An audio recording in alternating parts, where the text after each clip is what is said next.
This program is about unsolved mysteries. Whenever possible, the actual family members and police officials have participated in recreating the events. What you're about to see is not a news broadcast.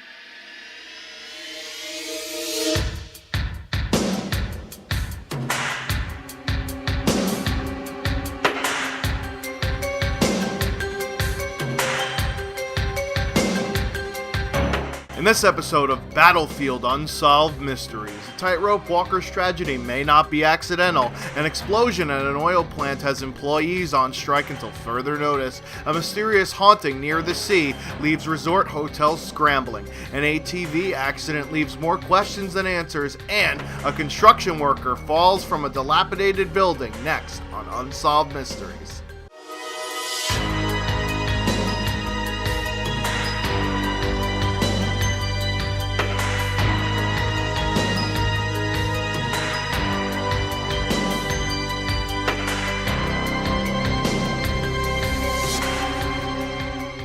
When you're a tightrope walker, you hope you don't put the fall in the word waterfall. Unfortunately for this thrill seeker, things went very bad during a reenactment of The Walk, a movie for which even the trailer wasn't exciting. He plummeted down hundreds of feet onto the rocks below as onlookers shrieked in horror as he flailed to try and get his parachute to work, but alas, it also had failed him. Most would dismiss this as an accident, but police investigators are finding some peculiar things with the scene of the crime. A chemical sampling of the rope found some substances which could have sabotaged the integrity of the cabling, including some petroleum jelly lubricant, not just for masturbating. Engineers also pointed to differences between the plan supports and the actual implementation of the rope supports on either side of the bridge. Could someone have altered the environment on purpose, or are these accidental causes of the larger accident? It's like an accidentception. If you have any information, please leave it down in the comments section. Working in the oil industry is a lucrative but dangerous proposition, as one worker's death illustrates. The corporation claims an accident due to employee negligence, but accusations coming back the other way are just as strong. Details on the situation are still hazy, as the police investigation is being stymied by internal bureaucracy under the guise of keeping trade secrets. The response from the union workers is that they've unionized and will strike immediately until demands for a safer workplace via flame retardant uniforms, additional training, and extra safety measures are implemented. With OSHA getting involved in the aftermath, it's not looking good for the corporation that has already tarnished its reputation for their zero tax returns. If you have any information about this case, please leave it down in the comments section. Even upside down, floating bodies are terrifying, as several tourists for this island resort have found out. Footage of an apparition has surfaced near a large resort town in the Caribbean Sea.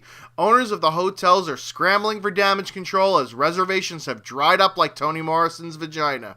Some of the management has even theorized that this footage is a hoax plot from a rival corporation to eliminate competition from the region. However, eyewitnesses are adamant in what they've seen. Is this a conspiracy theory, or are things definitely afoul cutting into island time? If you have any information on this case, please leave it down in the comments section. Autumn is the time of the year when most rednecks, adventurers, will go off roads in quads because they can't afford an actual Jeep or Land Cruiser.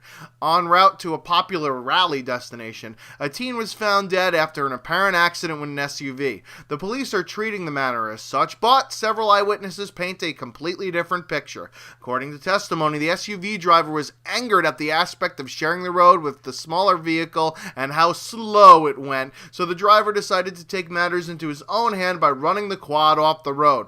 However, the driver and the police report has not substantiated such claims. Should roads have lanes for ATVs as well as bikes as well as normal vehicles? If you have any information on this case, please leave it down in the comments section.